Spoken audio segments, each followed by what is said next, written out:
can put yourself on their team, then you will be as much of a winner in their eyes as they are in their own eyes.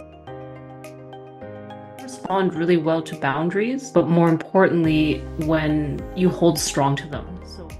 Hey there, welcome to the Daring to Succeed podcast or the Uncommon Career, depending on where you're listening. I'm Julianna. And I'm Patricia.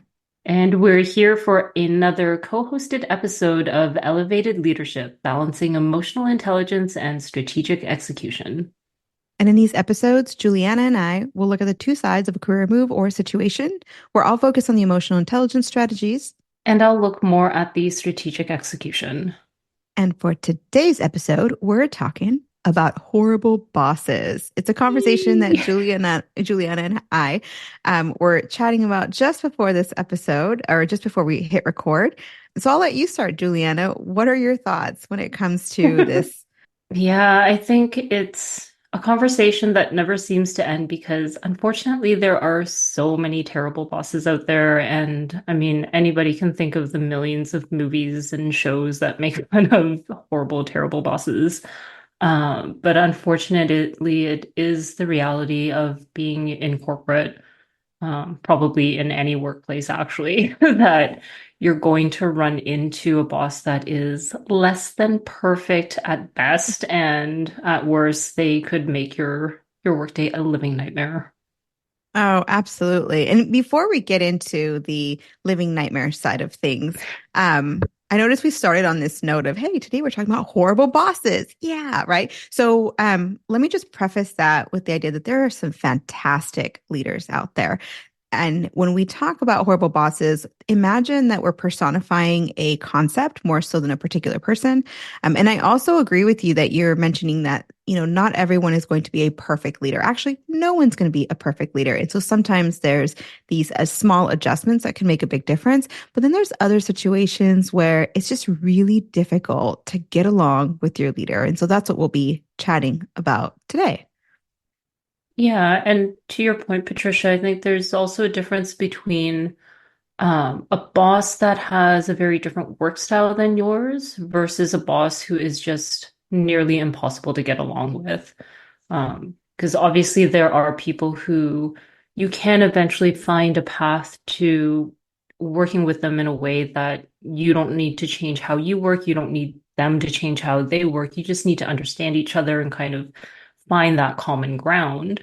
Whereas today, what we're really wanting to focus on is the discussion around what do you do? What happens when you're stuck with that boss who is not just terrible for you, but for everyone? And again, to your point, personified. We're not trying to pick on anyone, but we do know that it is the reality for a lot of people out there.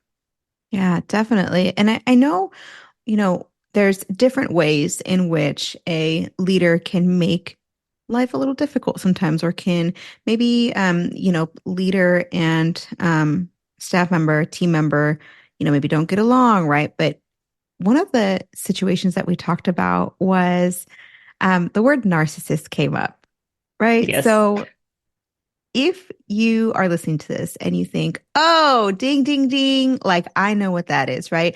There is a diagnosable narcissism that you can look into the DSM-5 and get a full-on clinical diagnosis, right? But then there's just like narcissistic traits and qualities, right? So what might be, in your experience, Julianna, some symptoms or qualities of that as a team member, you can kind of go down in your mind and say, okay, this is a type of situation I'm dealing with. So then we can figure out, okay, how do I deal with this particular type of leader?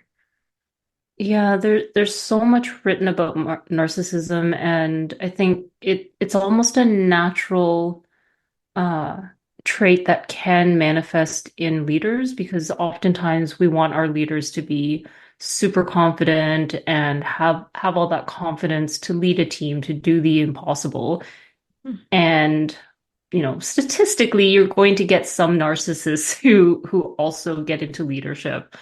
And from a day-to-day perspective, I would say that if they're always focused on themselves, that's a clear indication.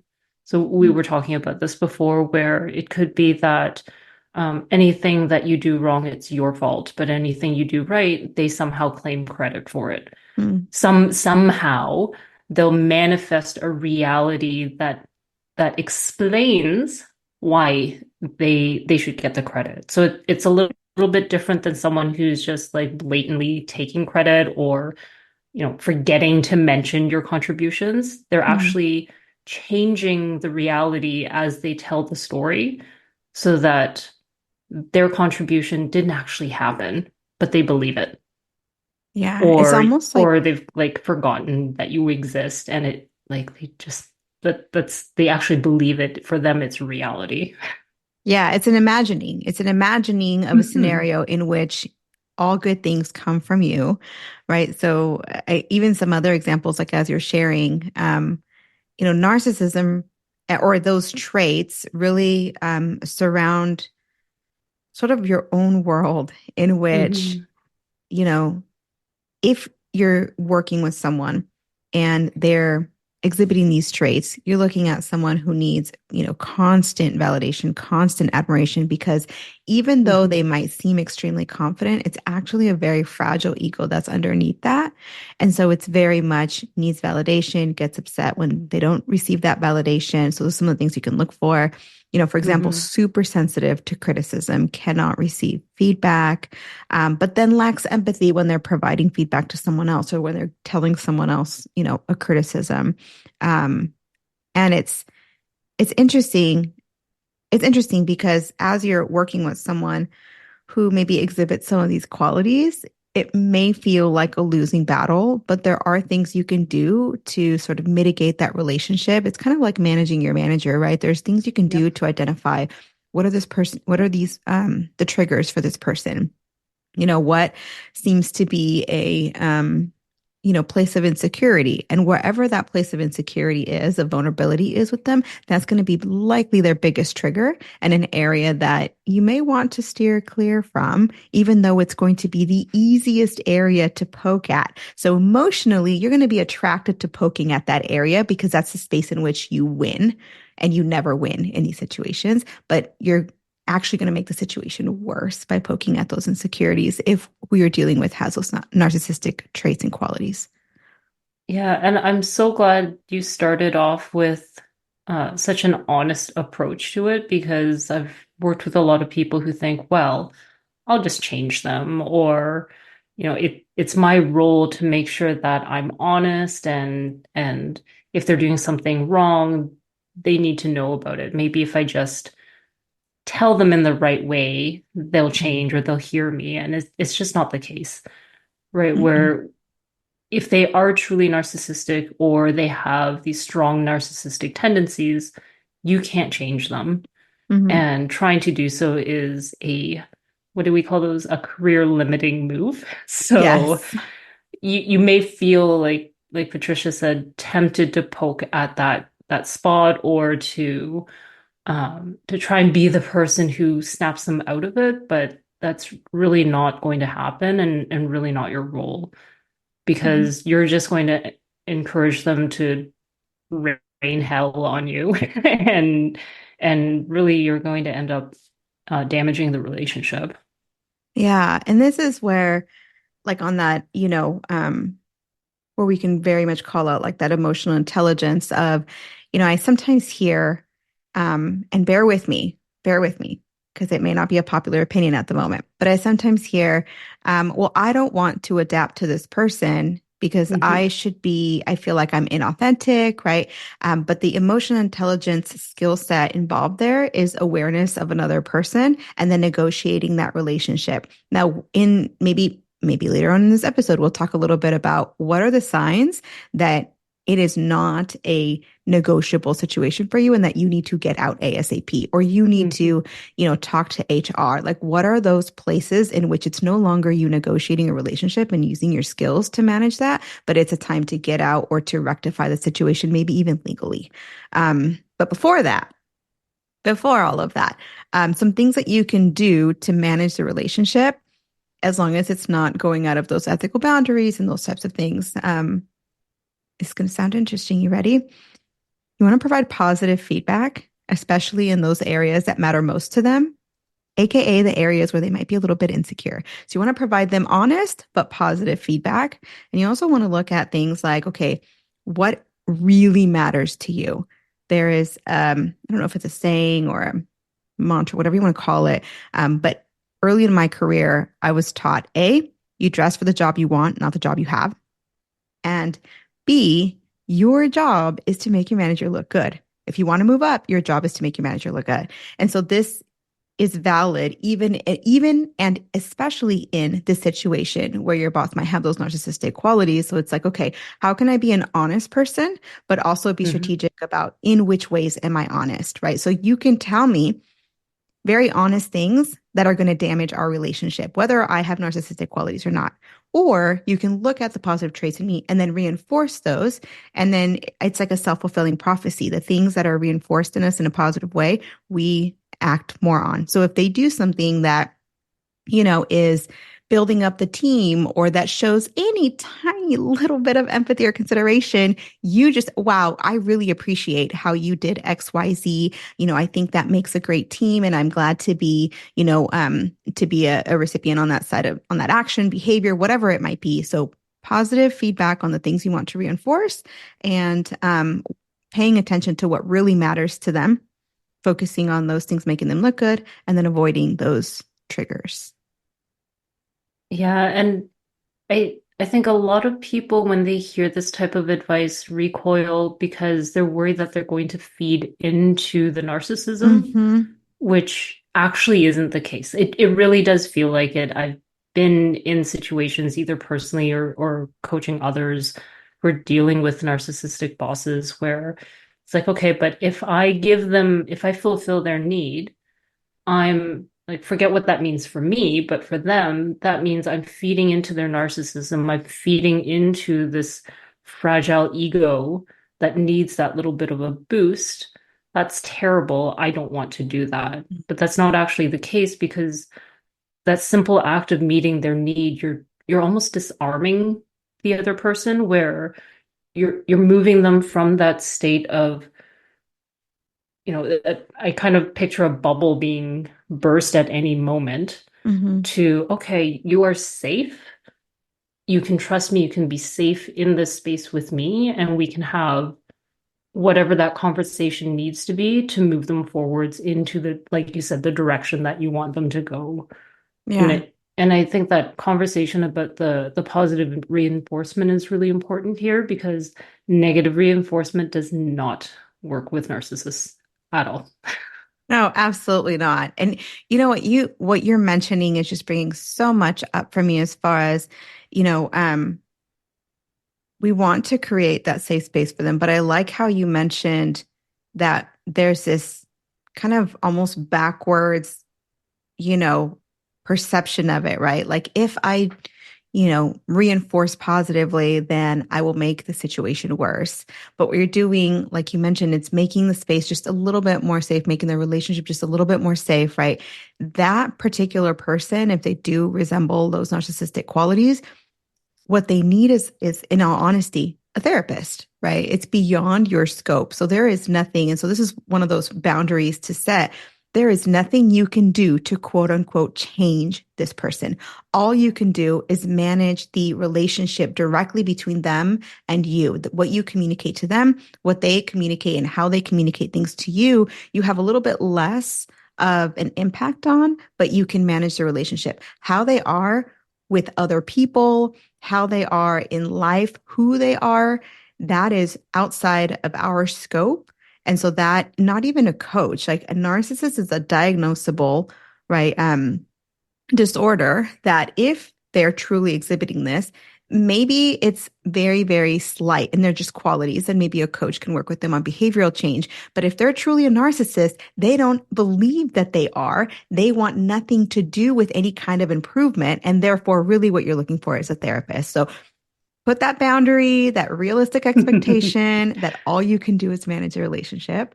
And then that boundary is also really important because as we're quote unquote creating a little bit safer space for that relationship, there is room for them to push boundaries. So as you're doing that, you do want to set really clear boundaries kind of in your own time before you start approaching them of, what am I willing and not willing to do?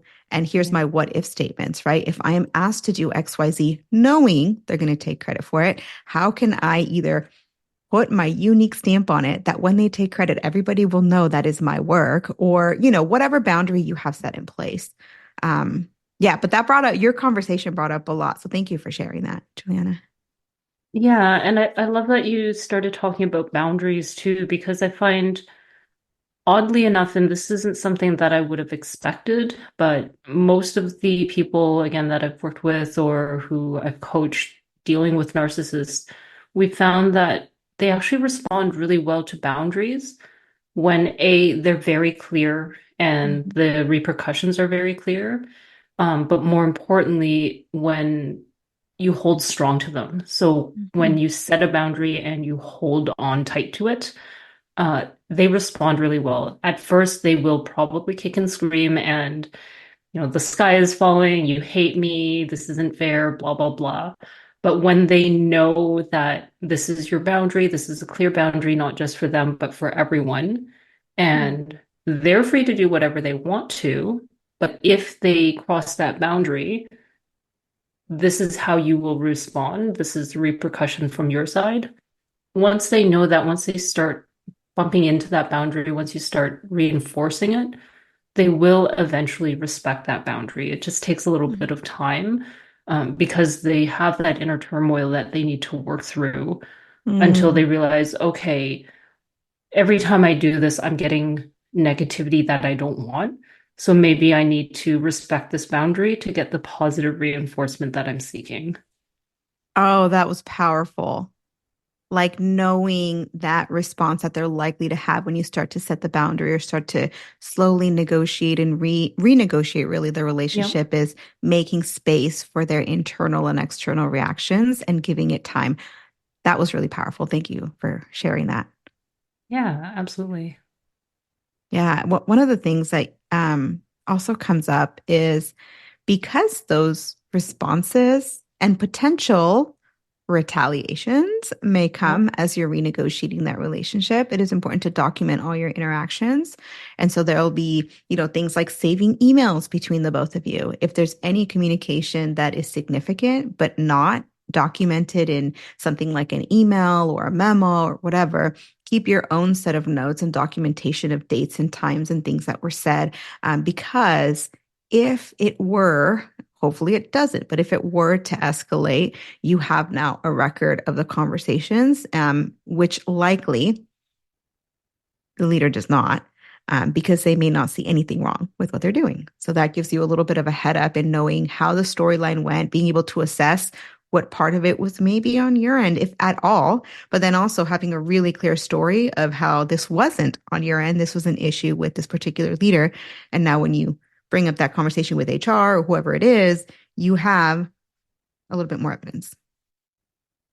Yeah, and I think what also really helps is in most workplaces, people know all the personalities, all the traits, all the amazing and not so amazing parts of the people they work with. Mhm. So when you need to have that conversation, if it gets to that escalated point, hopefully the people that you're working with in HR will uh at the very least be open enough to hear your side of it. I actually have a case study, like a real case study, where someone was working with a very narcissistic boss who kept attacking her for what she was doing. And she felt like there was no way out of it. This narcissistic boss was always, no, it's you, it's you, it's you.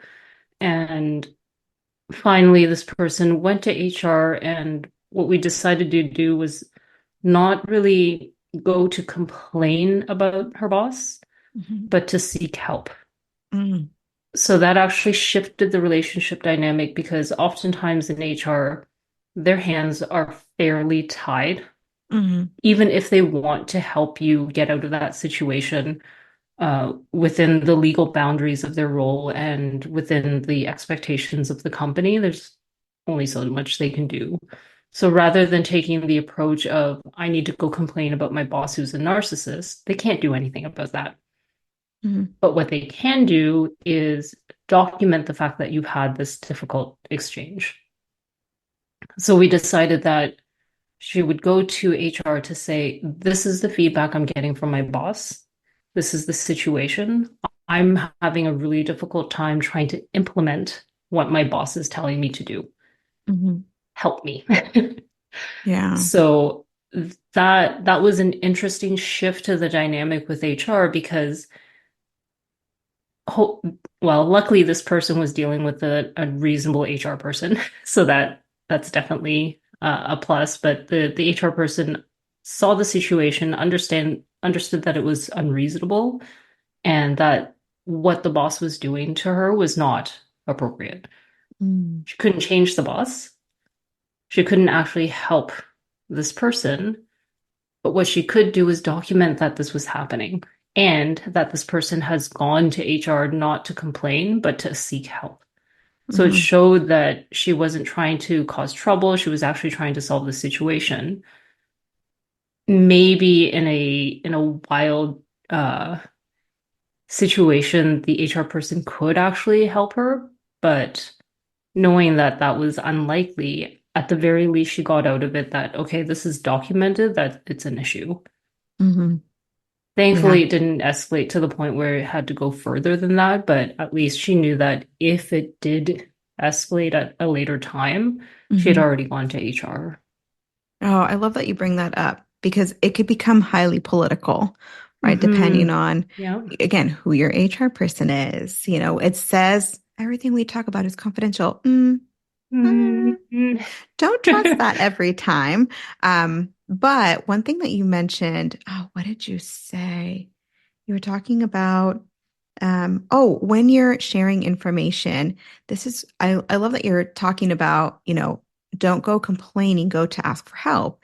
And to take that even one step further, as you go to ask for help, know that out of the heart, the mind speaks. And so you want to get your mind and your heart kind of in a peaceful place. Because Mhm. if you go in a place where you are angry, maybe anxious, feeling attacked, right? If you go in that space, it's going to show. And so you want to go into that space really calm, objective, and making sure that the language that is documented is language that demonstrate that the place you're in is not against your boss, but more of, I have this difficult situation, not a difficult boss. I have a difficult Yes. situation and I just need a little bit of guidance on how to navigate it so that we can all be successful. So it comes off very objective. And that just further paints a more stark contrast between communications with you and communications with the leader that eventually, in theory, will surface to a very clear view of what's really going on. Yeah, and I think while we're on the topic of how to go into that conversation with HR, it's also making sure that you're very honest about what you're trying to get out of it.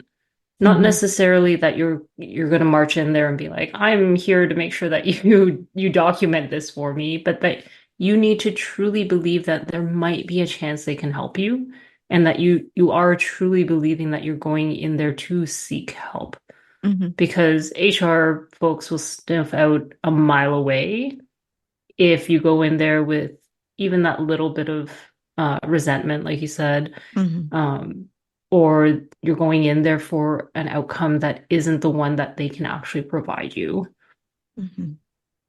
Yeah. So getting your questions really clear and making Yes. them about something really objective that relate to what HR can actually help on. That is awesome. I like that. Yeah. Kind of pre-decision happening there. Yeah. Okay, so I know that you and I can just continue and continue on, and there's so much more to cover. But if we were to get into the more kind of tactical, short, what are a few ways when you're communicating with someone who maybe exhibits some of these qualities or has taken on some of these behaviors? What are some really quick ways to communicate? With a narcissistic person, you mean? Yeah. Yeah. Hmm. I think we've covered some of it in terms of like giving them the sort of the reinforcement they need to feel safe is really important. Mm, Uh, some of the classic not using I statements or you statements is really critical when mm, speaking with to someone with narcissism. So focusing on the situation at hand as much as possible. You're never going to get away from them making it about a failure of theirs. mm, If that's where their mind is going to go, that's where it's going to go. But you can at least try your best to steer the conversation to the facts or to the problem at hand. If they go there, it's very difficult to try and bring them back because they're already there, and the only thing to disarm them is to basically tell them that's not true. So, mhm. kind of up to you there if you feel like it's an honest enough statement to say that, or maybe trying something like, okay, well, everybody makes mistakes. Maybe let's focus on what we can do to either solve this problem or do something differently in the future or something, just to shift them out of thinking backwards to what they've done and Mm. forwards to what they can do. Oh, that's great. Shifting forward. Yeah, that's a good one. Yeah. Some of the things that come up for me in that area are really, objective. So removing the opinion out of your statements, similar to how you said, Mm-hmm. removing the you and the I and focusing more on team, that type of deal, focusing on the future, like you said. To me, use of silence is so valuable because every one of us fills in the silence with whatever we imagine in our head. And Mm-hmm. so let them fill in the silence. And sometimes we offer too much when we speak, and then comes the opinions, and then comes, things that could be misinterpreted. So just staying really factual, um, keeping things short, having a good use of silence. Um, so now that we've got a little bit of this underway, there inevitably are going to be situations where you just need to move on. It's unfortunate, but Yeah. not everything has a clear-cut answer or a magic formula, right? So for you, what would be those signs that it's time to move on? This is unhealthy.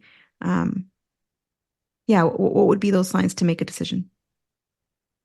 I think they're similar to a lot of the situations for needing to either leave a job or a boss. And it comes down to, have you honestly tried everything that uh, you feel is ethical and within the bounds of what you're willing to do to make the relationship work?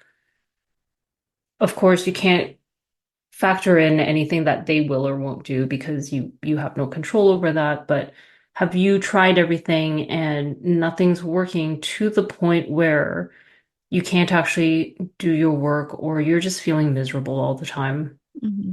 And like even trying to go into the office or the thought of having a conversation with this person is draining you and makes you want to call in sick.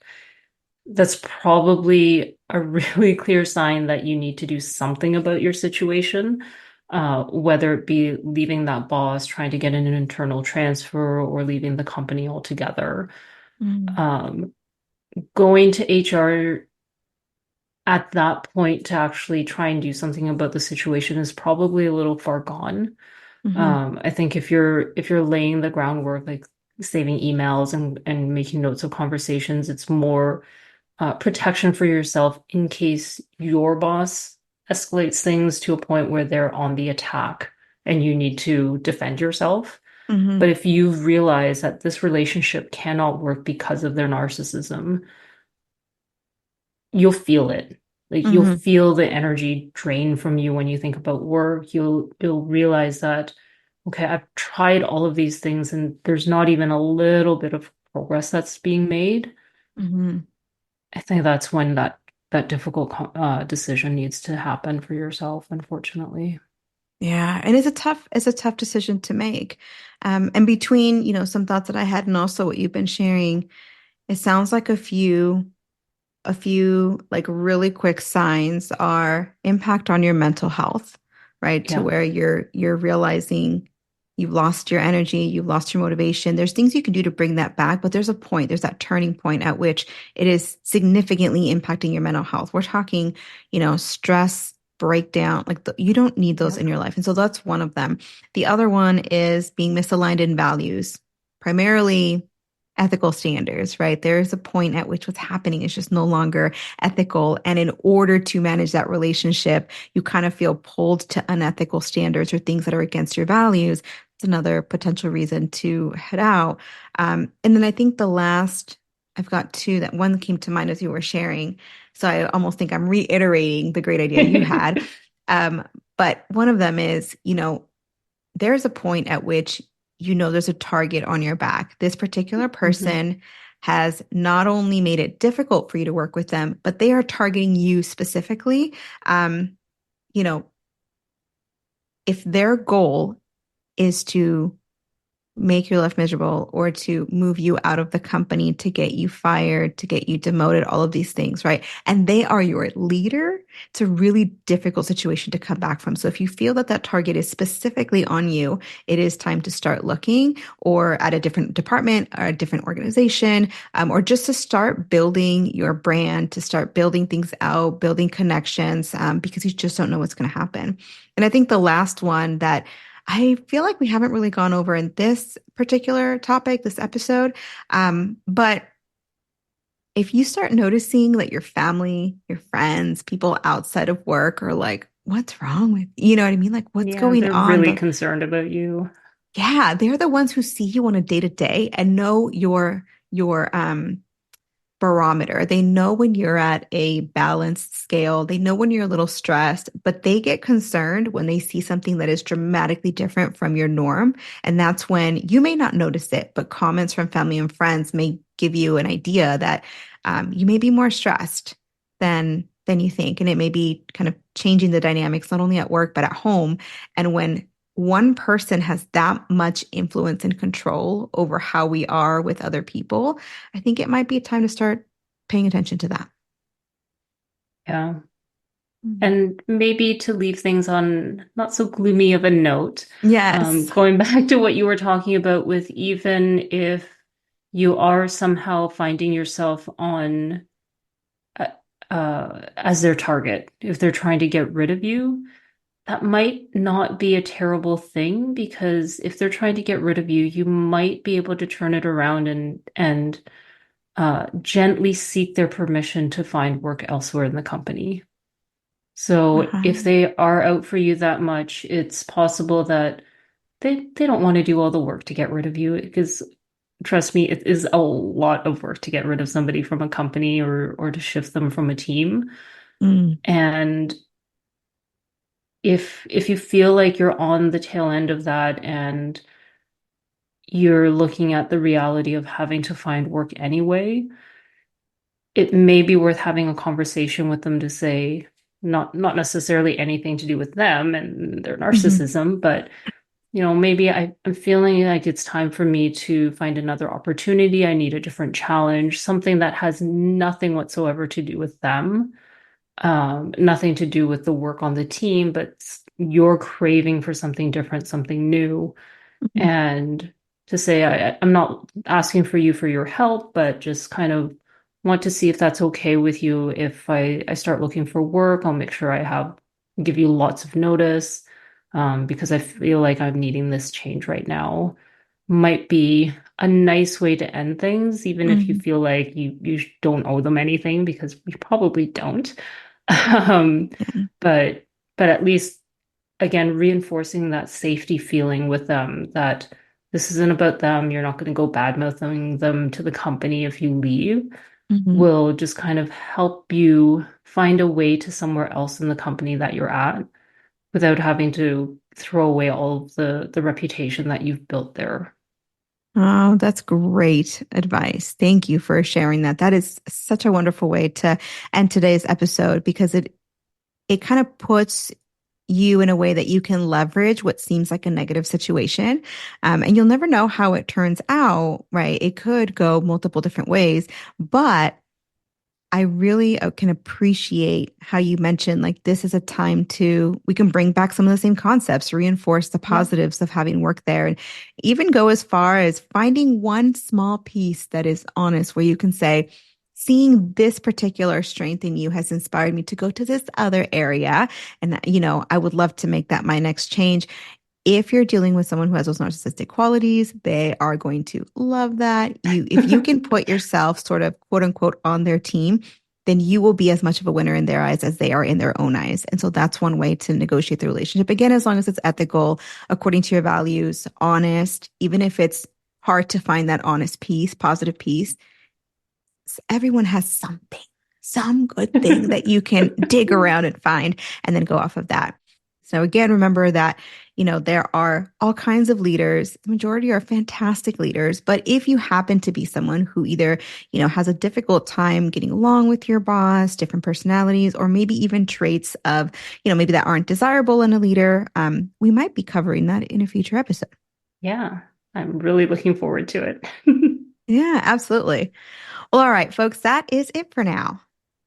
And like we said, we'll be back soon with another conversation. So in the meantime, be sure to connect with us and let us know what you thought about today's topic. Or if there's a specific topic that you want to hear from us in the future, maybe a specific type of bad boss that you're struggling with today. And we'll be sure to drop all of our links for you in the show notes. All right. Thanks, everyone. Bye for now. Hey, thanks for listening. I really appreciate you spending time with me today.